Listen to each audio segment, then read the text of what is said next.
Hello, good day.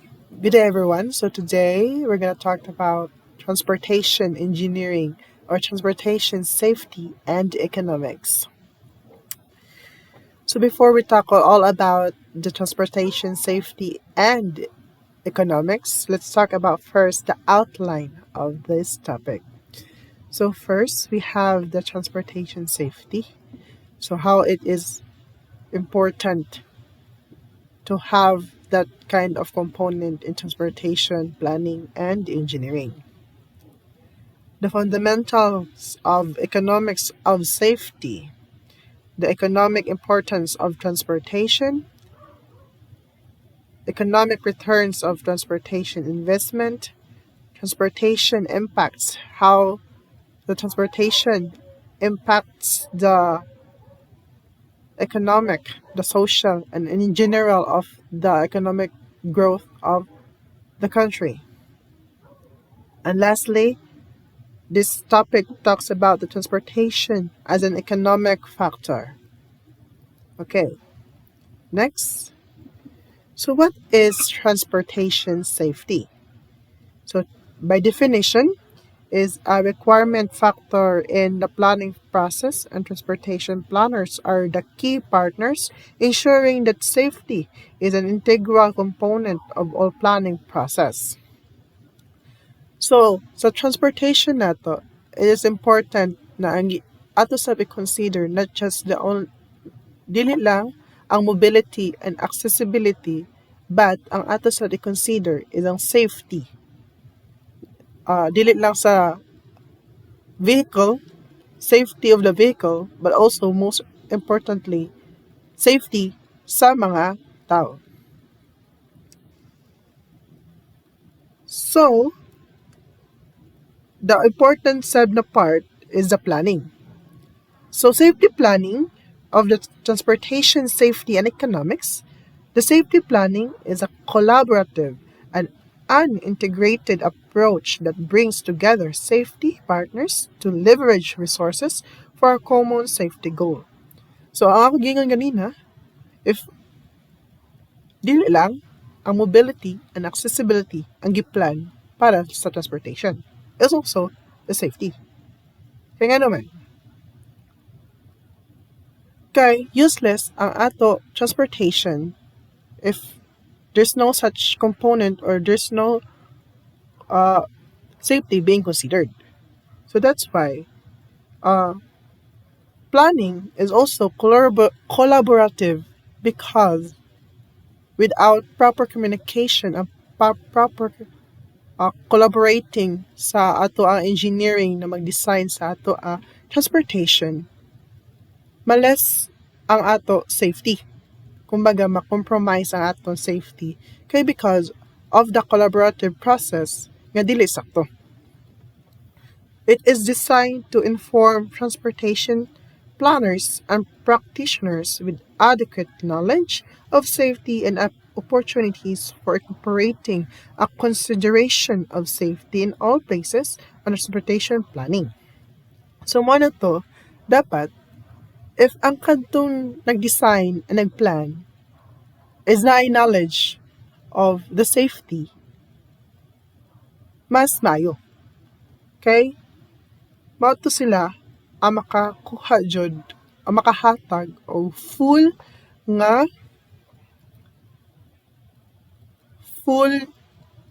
advantage or full nga advantages sa ato ang transportation. It's whether it advantages of economic, advantage in social life, advantage in economic in general. So, how important it is na i-consider ang ato transportation safety. So, in planning the safety, the goal is to reduce fatalities and serious injuries in all public roads. So, mato, if ang goal nimo sa transportation is only the mobility, dito na sayop. Ang goal sa transportation jud is ang safety. Mato, ang safety is one of the main, I believe now, one of the components or one of the most consider para maka-gain og more advantages in the society. Then, ang goal, so that the fatalities and injuries in all public roads malisen or wag tangjud. Okay, next. Safety stakeholders. Transportation safety performance is linked in a variety of elements, including roadway, roadway design, traffic law enforcement, road user behavior, and emergency response time. Over the years, safety practitioners have found value in partnering with a variety of other disciplines such as public health, advocacy groups, universities, and other to fully engage the community and the public in safety enhancement. Okay. So, to be able na mag-work ang ato transportation, we have to be more collaborative, di lang into planning, but but sa lain sab na necessary things or a necessary element. Plus anang law enforcement. Okay? O road user behavior.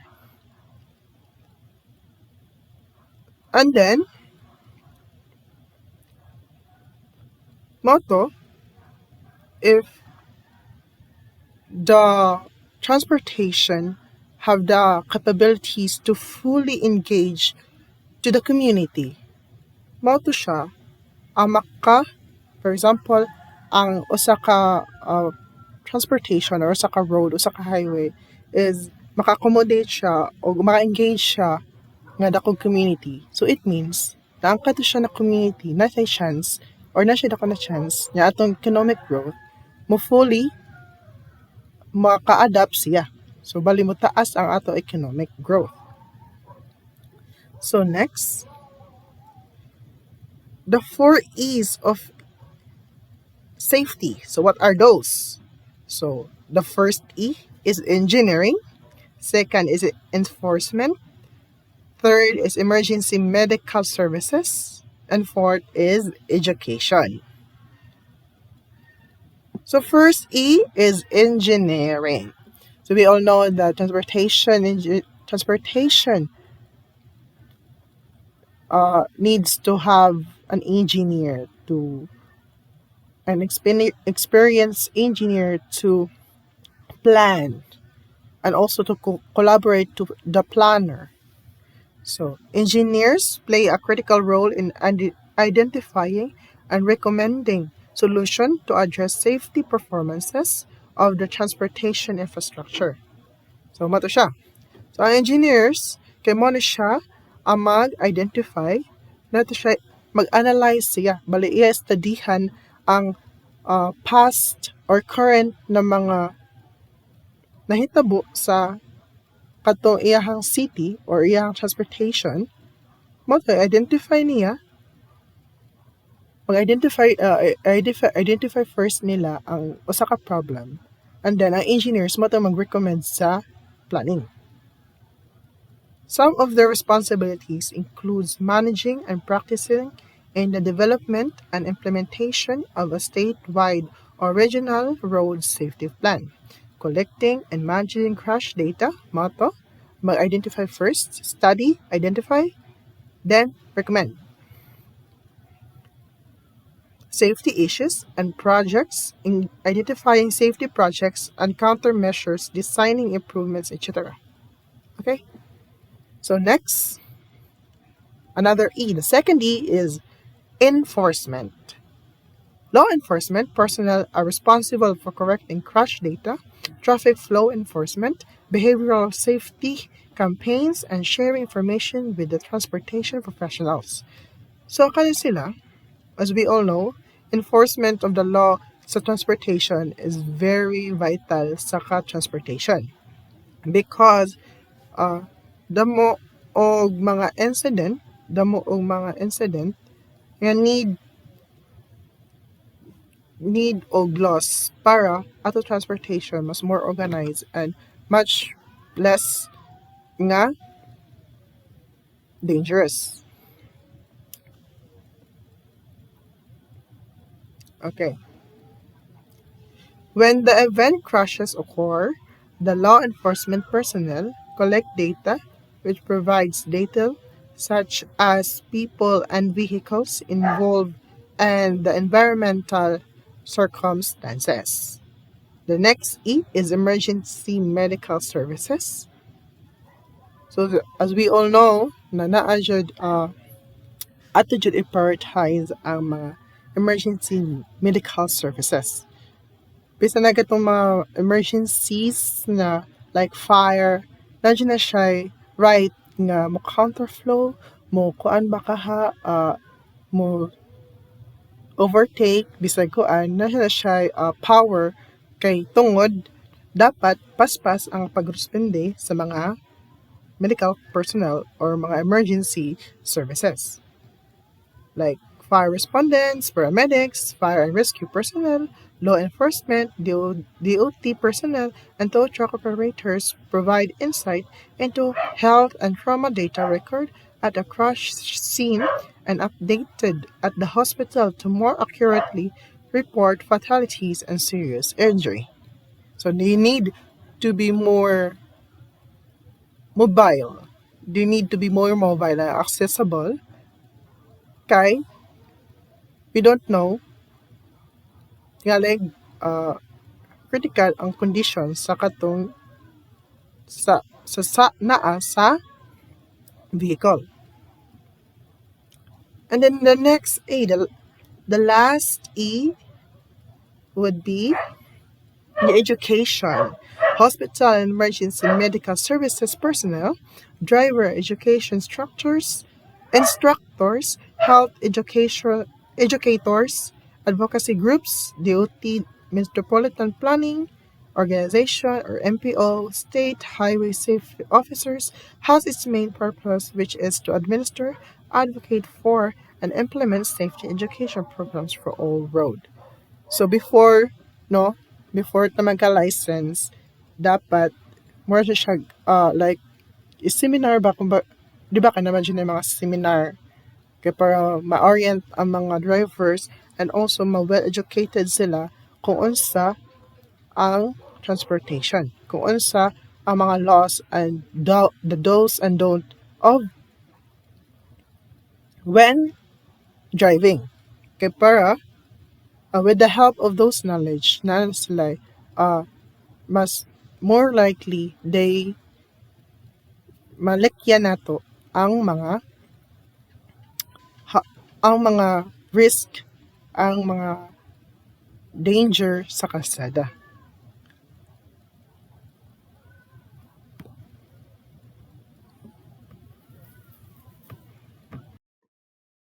Other safety stakeholders, health department personnel, they are stakeholder group that are more particularly effective in providing safety data and analysis skills and insights, lessons learned from other public health efforts, public health approaches to transportation concerns and advice, such as transportation right, access, walk, biking, and other lifestyles. Locally based group has effective safety advocacy that is committed to address transportation safety concerns, which can be effective in driving awareness and change. Travel governments responsible for transportation issues and the needs to its citizens. Then planners. Planners is it includes participating in highway safety plan implementation to discuss and collaborate safety issues, crash data collection and management, and data analysis tools such as the traffic information system and crash mapping. Elected officials considered as decision makers who serve as uh, powerful advocate for road safety. Crash data Philippines. Road traffic crashes kills 1.24 million people each year. This equates to 3,400 people every day. As many as 50 million that are injured in road crashes each year. 30% of road crashes are work-related. Annual road fatalities, 10,000 plus. Estimated GDP loss, 2.6% fatalities per 100K. Population per year, 10.5. Registered vehicles, 7.6 million. Population, 98.3 million. Income, lower to middle income. Severity ratio. Severity ratio is fatal injury plus injury uh, over over a fatal plus injury plus property damage. Accident rate for vehicles traversing a highway segment. R is equals to 100 million, equals to A over ADT times N times 365 times length.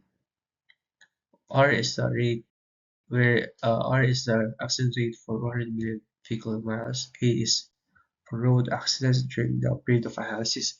ADT is average traffic, and N is the time period in years, and length is the segment in miles. Accident rate for vehicles traversing a highway segment. R is equals to 100 million equals to A over IDT times N times 365. Continue the report. So my part is to discuss the types of safety strategies. So, crash prevention. So before the crash, to avoid road accidents, drivers should make a habit of checking their blow bag, which stands for battery, lights, oil, water, brakes, air, and gas. So it is very important for us to check first before operating our cars or whatever we have vehicle in our house. Then crash injury and fatality mitigation. So during road accidents, if you're the one who is involved, alert yourself, check if there is any fatal wounds, and immediately call for help. So improving emergency response and medicine. So after sa crash na siya, so after the road accident, the victim must be well taken care of. Any health personnel or authorities that are capable of addressing such problems. So after sa accident, syempre naman yun yung mga first aider or kanang mga rescue, mga nang, like sa mga LGU na mga rescuer. So sila na ang capable na mo handle sa mga biktima. So other mitigation strategy, wider roadway clear zones, ditch slope standards, improved roadway medians, crash testing of vehicles and roadside hardware, automobile safety, feature requirements, for example, seat belts, airbags, and etc. Flammability standards for materials used in aircraft cabins and inside automobiles. Improved guardrails and breakaway posts. So, emergency response strategy, improve crash fire and rescue capabilities at airports, training and certificate of emergency medical technicians, video surveillance of high crash locations, pre-positioning of emergency response vehicles, mayday systems of motor vehicles. Then last, ensuring safety among motorists, reducing drink driving, managing speed, increasing seatbelt use, increasing motorcycle helmet use, increasing child restraint use. So that's all. Moving on to the fundamental economics of safety. So basically, ang safety, dili lang siya about protection. It is also connected sa economics. meaning it affects how transportation works and how people make decisions. So in this part, we'll see how safety affects demand, supply, cost, and quality. In terms of traditional economic models, safety is most likely an important part of both the demand and supply functions. The possibility of loss, injury, and death presumably enters travel demand and mode choice decisions, albeit that the profession is still hard pressed to quantify the exact magnitude of the relationship. So how does safety affect demand and supply? But first, unsa man ang demand ug supply? So, ang demand mao ni ang gusto o panginahanglan sa mga tao. Like kung pila ka passengers ang willing mobiyahe o mogamit sa transport system. While ang supply maupod ang paghatag sa service sa mga providers like buses, jeepneys, taxis or transport operators nga nag-offer og serbisyo. Now, on the demand side, ang mga pasahero ganahan gyud og safe nga biyahe. So if delikado ang transport, muubos ang demand kay dili sila comfortable mobiyahe. Mas piliyon nila ang mas safe option even if mas mahal gamay. So, on the supply side naman, ang transport providers mo improve sa safety like better vehicles, driver training, o regular maintenance. Kaya gusto nila makuha ang trust sa pasahero o daghan magamit sa ilang service. So in short, kung safe ang system, mosaka ang demand ug mas lig-on ang supply. Pero kung unsafe, maubos ang paggamit ug mawad-an og trust ang mga tao. Mao na, safety affects both demand and supply. Safety also plays a large part of the cost of transportation. The cost of automobiles is inflated by the inclusion of many types of safety-related design features. Commercial transportation providers invest in higher quality equipment and staff training to reduce the probability of mishaps. So now let's talk about cost. Ang safety naagi na siya cost. For example, ang mga vehicles mas mahal because of safety features like seatbelts, airbags, ug other protective systems. Ang mga companies pod mo magasto sa training sa drivers of regular maintenance sa vehicles aron masiguro ang safety. But even if mahal siya, worth it gihapon kay it helps prevent accidents and saves lives. So, in the long term, mas beneficial siya compared sa possible losses kung naay disgrasya. At some level, safety can be regarded as quality. Attribute of transportation and economists can ask the usual question concerning how much quality can be provided. So, think of safety as quality. Pareho na siya sa product. If higher ang quality, usually mas mahal po. So, same ra na siya sa transportation. If mas safe ang service, usually mas higher ang cost pod. So the question is, pila ka level sa safety ang atong kaya o willing bayaran? Kay dili man possible nga perfect safety, but we always try to improve and reduce risk as much as possible. So in summary, safety affects decisions, cost, and quality of transportation. So, good day, everyone. For my part, I will be discussing the economic importance of transportation. So, transportation plays a vital role in any economy because it allows the movement of goods, services, and people from one place to another. Without it, businesses cannot operate efficiently, and access to jobs, markets, and basic services would be limited. So, in simple terms, transportation is what keeps economic activities connected and functioning smoothly. So now, moving on, due to the extensive use of infrastructure, the transport sector is considered a key component of the economy and a common tool for development. So areas with high density transport infrastructure and well-connected networks are usually more developed.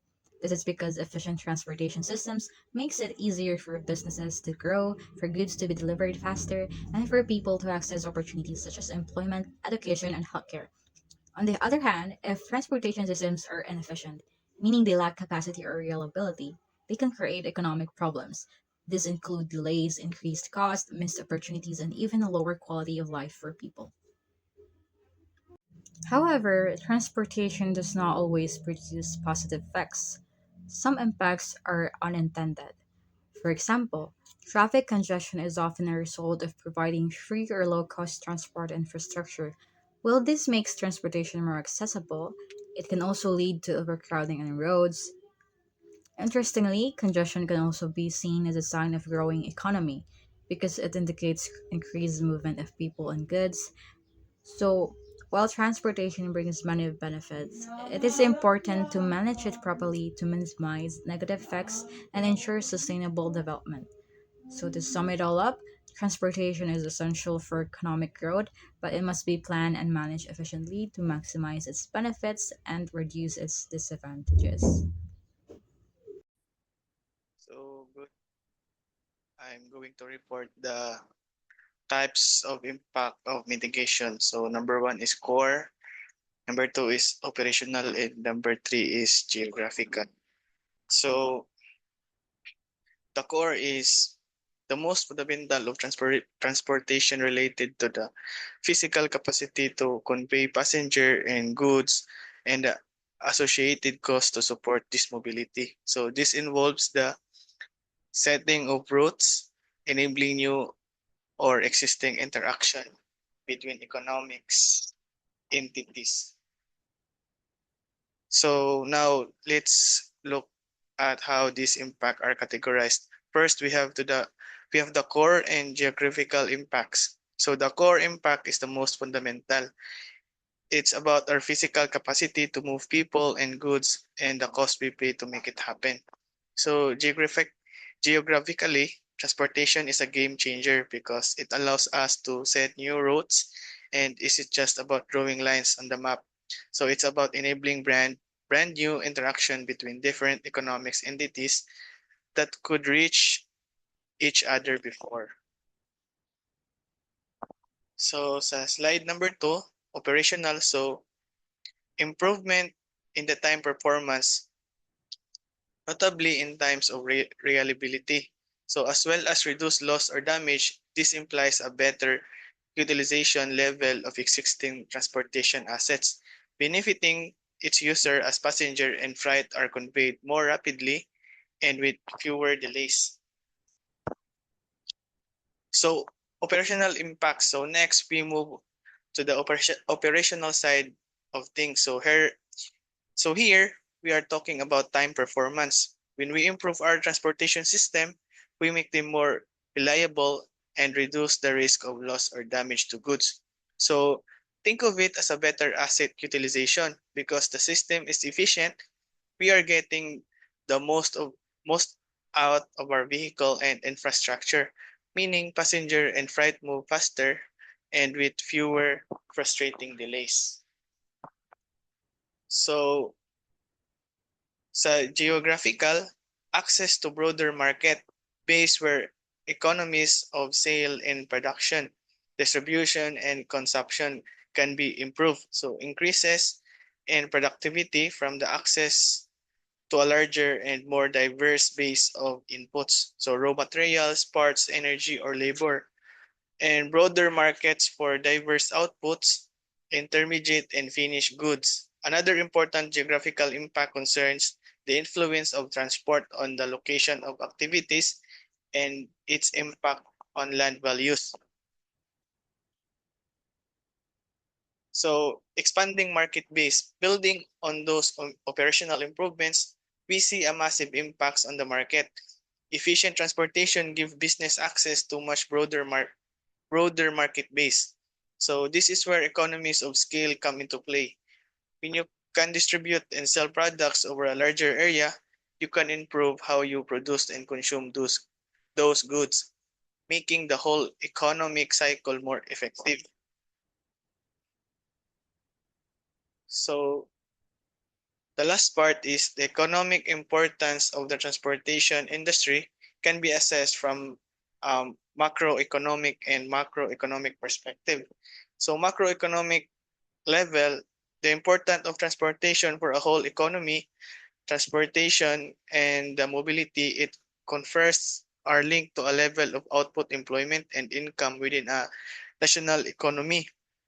So macroeconomic level, the importance of transportation for specific parts of the economy, transportation is linked to the producer, consumer, and distribution cost. The importance of the specific transportation activities and infrastructure can be assessed for each sector of the economy.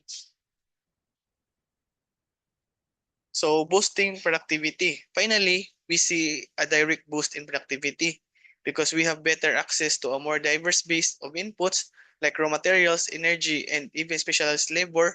We can produce more. So this isn't just about the ingredients of production. It's also about the output. A larger and more diverse market for a finished goods means a healthier, more productive economy overall. So thank you.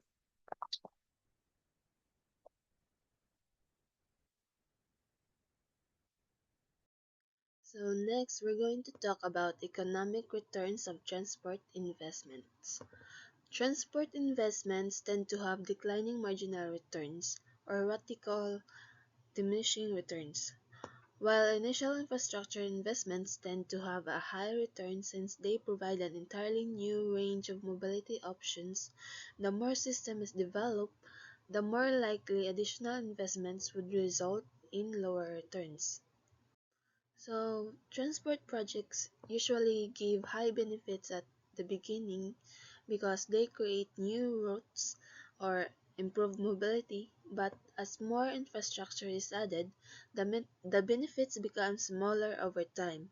This is called diminishing returns, meaning each new project gives less improvement than the previous one. So there are three types of returns or effects that transport investments can give to our economy. So first is this high accumulation of existing infrastructure. It is where there is a high level of accessibility and where transportation networks that is already extensive. Further investments usually result in marginal improvement. So if an area already have many roads and good transport access, adding more will only bring small improvements.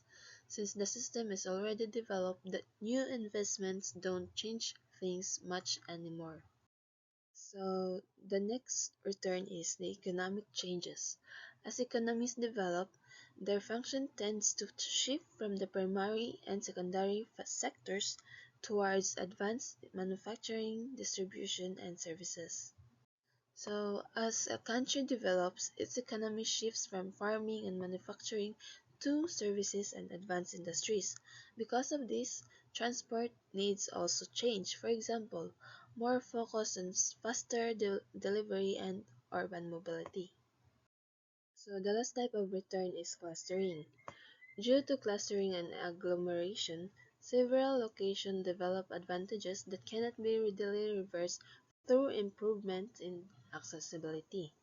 Transportation can be a favor of concentration and dispersion depending on the context and the level of development. Businesses and people tend to gather in one area, like cities. This creates advantages such as more jobs and services in one place. Transportation helps this concentration, but it can also spread development to other areas depending on how it is planned. Next is transportation impacts. So there are three types of transportation impacts. These are indirect impact, direct impact, and induced impact. First, direct impact.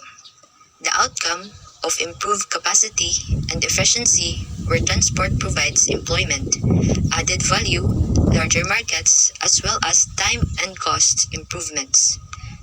So, kung maingon ganitag direct impact, kini ang mga epekto nga mabati dahil sa mga road users o sa mismong sistema sa transportation. So, natay 5 ka consideration para mas masabtan nato ang direct impact. So, una kay ang changes in travel time, ang speed and efficiency. So, this is often the most significant direct impact. Like kanang kung nindot ang kalsada o maayo ang pagplano sa traffic, mas paspas ang biyahe. For example, kanang atong una, amo kalsada kay lubak-lubak. Like batuhon jud siya ba. So, dugay jud og lisod ang biyahe. Kay tungod ana, like mga 20 minutes jud ang biyahe.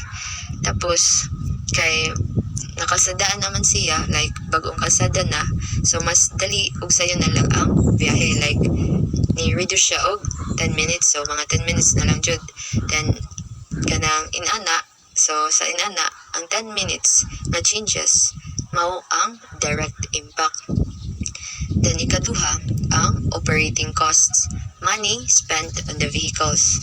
So sa direct impact kay kung maapektuhan ang bulsa sa mga drivers, like when transportation is efficient and roads are in good condition, it costs less to run a car, jeepney or tricycle. So tipid sa gas na. Kung dili sige og stop and go ang traffic, mas gamay ang mapalit sa gasolina.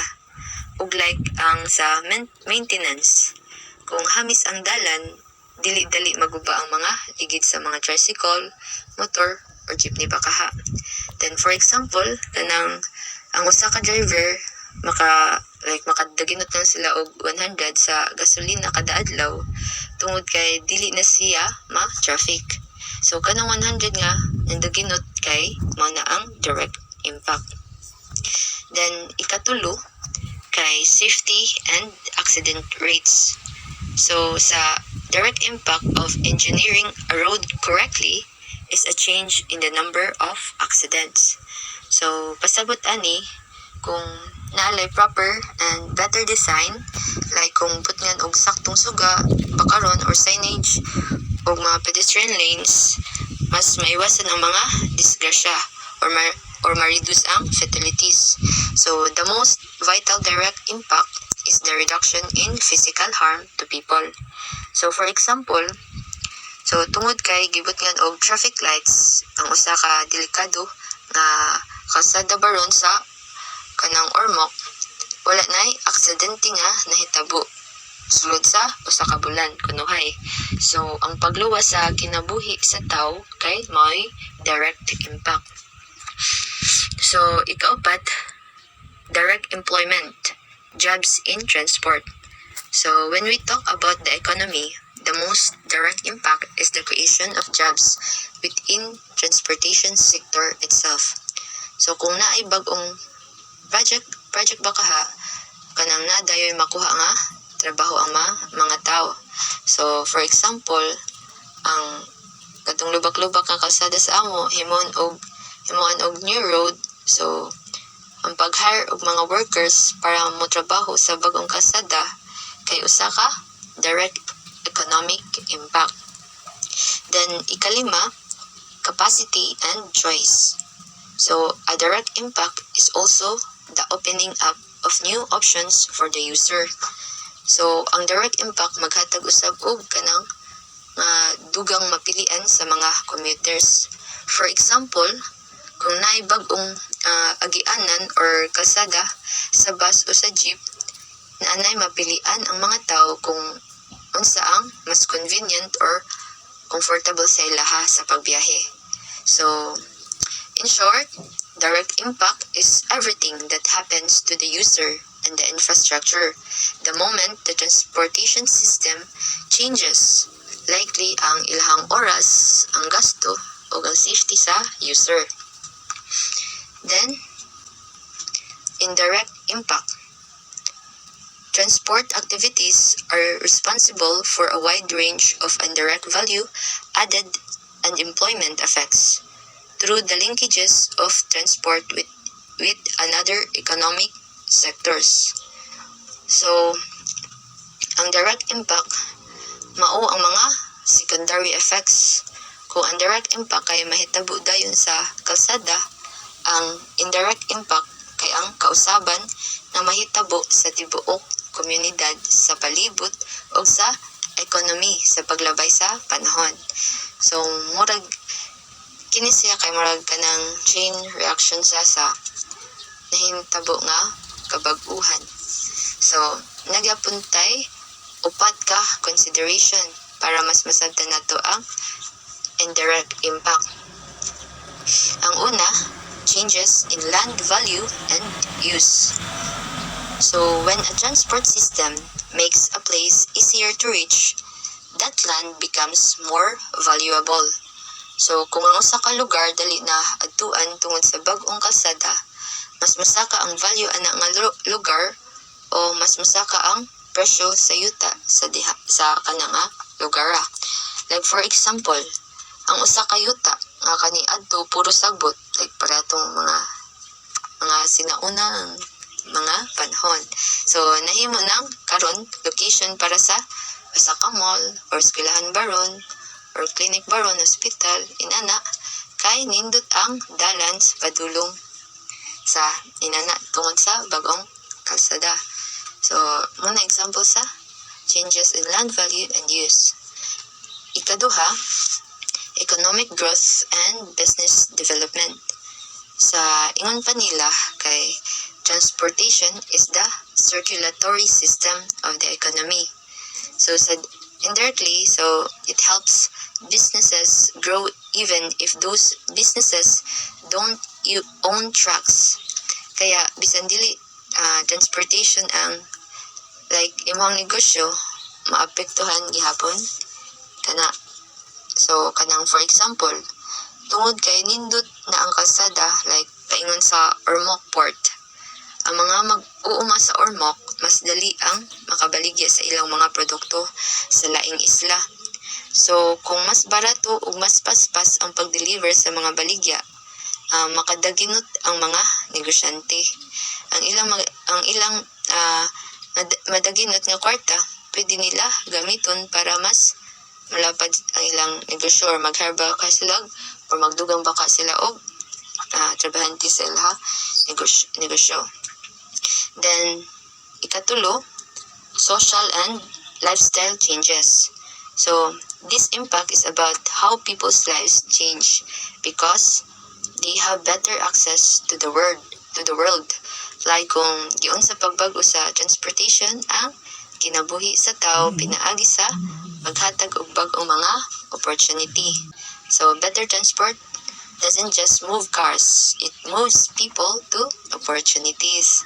Like for example, yung usa ka estudyante no, so gikan siya sa layo nga lugar or barangay baron, so makapadayon siya sa pag-eskwela sa university. For example, sa Ormoc High, so sa EBSA Ormoc, so kay reliable man ang ato transportation system or the transportation. So naihapsay nga transportation. So ang iyang nindot nga education kay maunay indirect impact sa transportation system. Then ikaupat, environmental impacts. So indirect impacts aren't always positive. They also include the long-term effects on nature. For example, kung nindot ang kalsada, mas daghan ang mo inggan yung pagpalit og sakyanan, which is also called the induced demand. So ang daghang sakyanan mo resulta sa air pollution like fumes or noise pollution baka ha.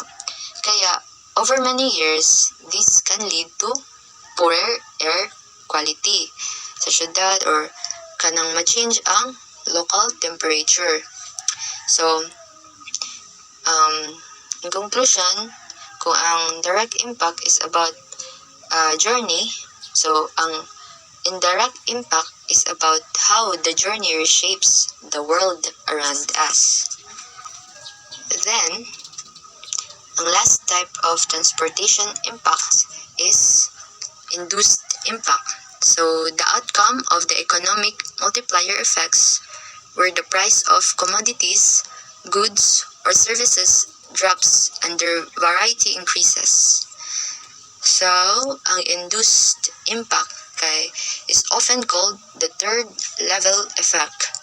So, mas laon jud ni siya or high ni siya sa direct o indirect impacts. Tungod kay di lang kini may tungod sa like kalsada. Ang kalsada or yuta or ang mga kausaban nga may tabo sa tibok komunidad, sa palibot ug sa ekonomi sa paglabay sa panahon. So, kundili ang induced impact may tungod sa bag-ong kwarta nga nagtuyok sa tibuok komunidad tungod sa project or sa system. So, nagyapon tay upat ka consideration para mas masabtan nato ang induced impact. So una, ang the extra spending cycle. So when a transportation project is successful, it creates new wealth. So induced impact tracks kung asa padulong ang mga maong kwarta kung kini gastuhon sa mga tao sulod sa kana nga community. So for example, una ang proyekto makahatag og trabaho, no? So mo nay direct impact.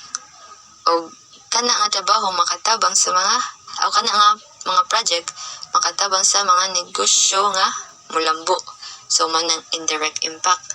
So karon ang mga trabaho og tag-iya sa negosyo nana sila extra income human mabayaran sila mga bills. So ang lihok nila kanang ang cycle nila, so gastuhon nila ang maong extra nga kwarta sa mga butang nga walay labot sa transportation, sama sa pagkaon sa nindot nga restaurant, pagpalit og mga bagong sinina ba karon inana.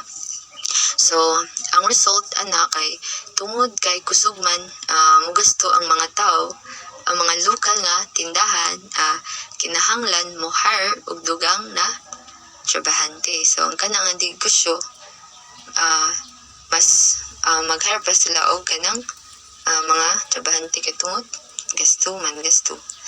So inana kini nga mga so sa inana nagtuyok-tuyok ra ang kwarta. Then ang ikaduha, support for local services. So induced impacts help support businesses that have nothing to do with engineering or roads. So for example, ang process ang usa ka transport like for example ang terminal sa Ormoc City, so magdala og ginatos nga mga pasahero kada adlaw. So kining mga pasahero ug mga staff sa terminal kinahanglan mo kaon og mopalit og mga kinahanglanon. Then ang result niya kay ang mga gagmay nga sari-sari store, karinderya ug bisan mga parlor or salon o sa mga paligid magsugod og nindot ang ilha kita or pangwarta. Kay tungod sa bag-ong kalsada nga mas nidako ang kita sa sari-sari store, karinderya, so busa gihatagan og bonus ang mga trabahante kay tungod nakita man sila og nindot. Then tapos gigamit sa mga trabahante ang ilang bonus para mag-hire og tutor para silang mga anak. So ang kita o pangwarta sa maong tutor kay usa ka induced impact sa road project. So maunay support for local services. Then ikatulo, improve quality of life, social induced impact. As the economy grows through this spending cycle, the general standard of living in the city improves. So for example, like more spending means more tax money for the local government. Kaya tungod sa pagkagastador, ang dako nga tax money magamit sa tungod sa pagkagastador sa mga tao, ang dako nga tax money magamit sa gobyerno para ayuhon ang mga public parks, clinics baron or mga kalsada or uban pa. Like sa Ormoc, tungod kay nilambo ang economy sa Ormoc tungod sa maayong transportation, na-renovate sa city government ang Ormoc City Plaza or sa baron niya atong nakita or nabay natukod nga mall baron building or eskwelahan inana or health facility inana. So ang kalipay nga nakuha sa mga tao samtang naglingalingaw sa kanang gipatukod kay usa ka induced social impact. Then ang last kay ang potential negative, which is the inflation. So induced impact is usually good, but it can sometimes cause a simple problem like prices might go up. So pariyaan ng kung ang tanang tao kalit lang na sila'y daghang kwarta pero ang gidaghanon sa baligya like sa isda or bugas wala ni kanang iswag. So basin mo saka ang presyo sa mga tendero sa mga isda.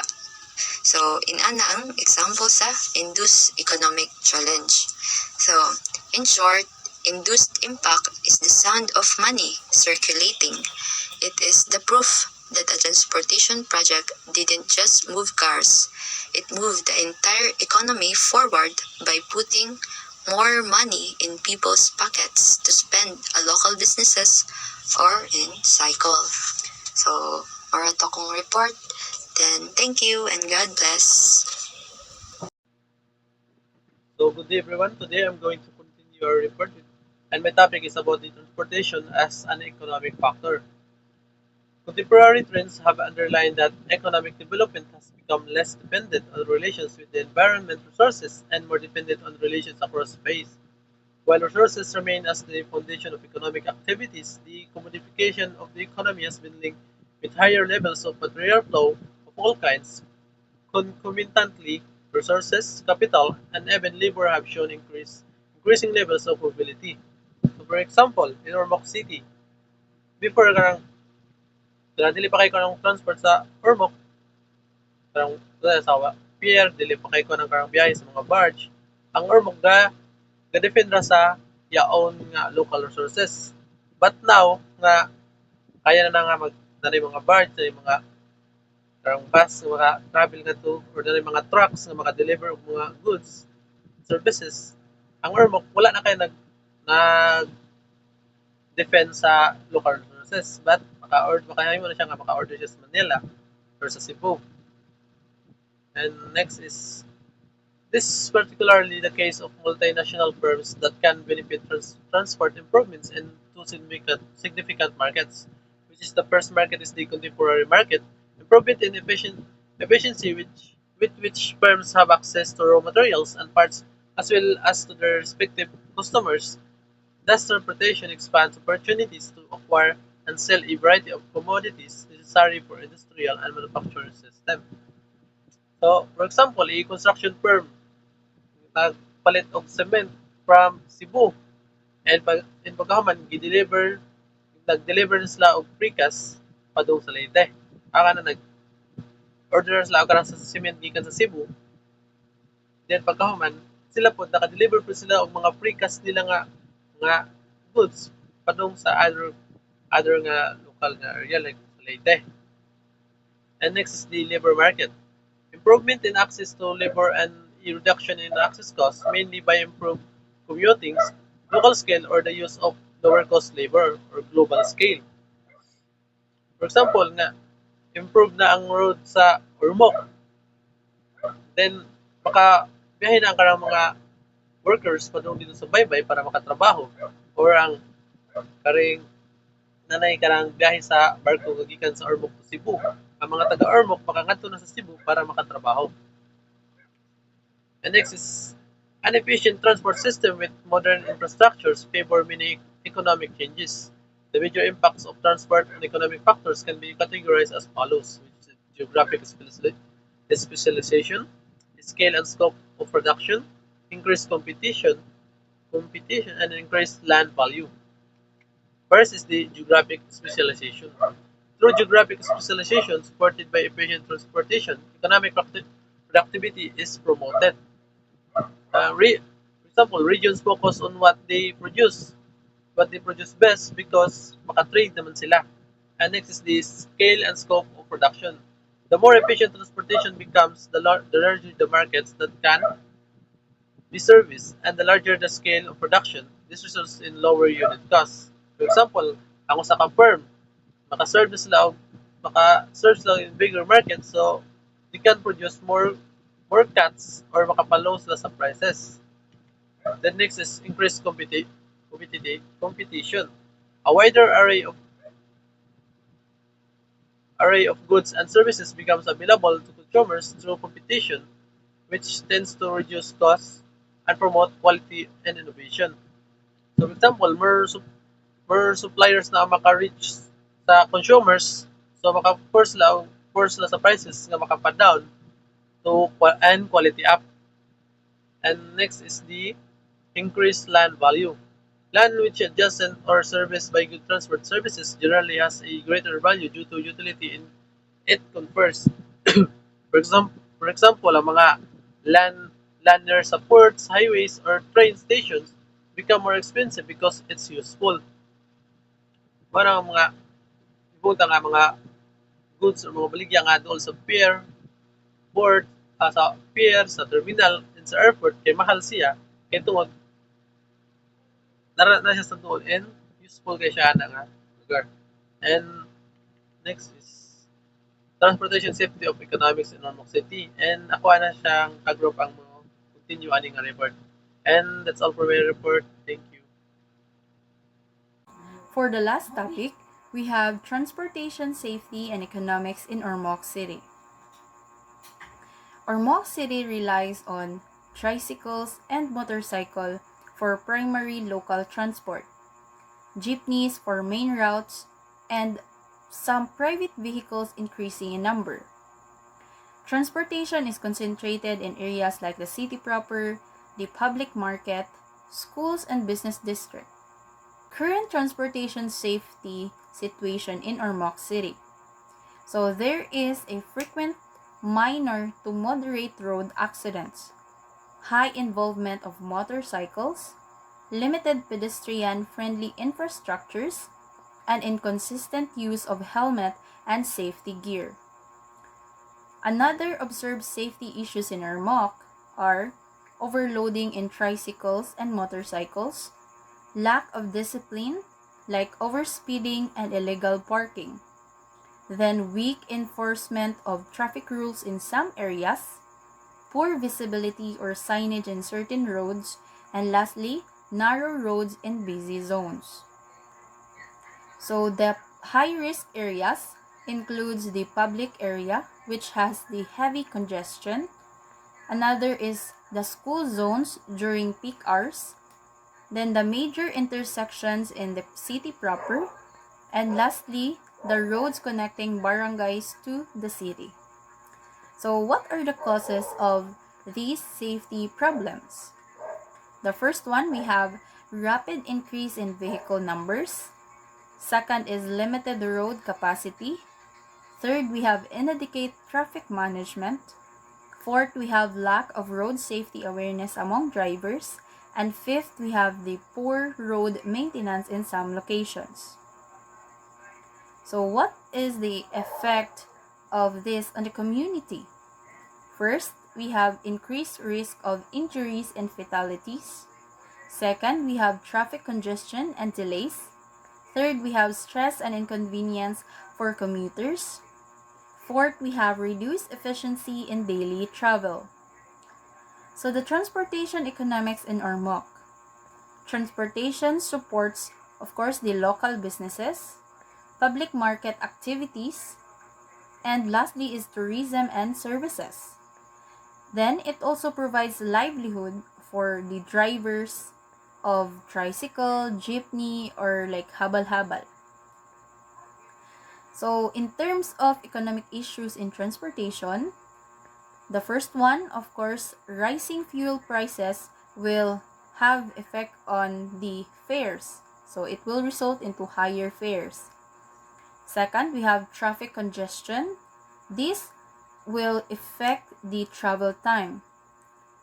Next is inefficient routing of public transport. And lastly, high maintenance cost for vehicles. Now for the impact on the commuters. So it increased daily transportation expenses, longer waiting and travel time, limited comfort and safety, and lastly is reduced productivity.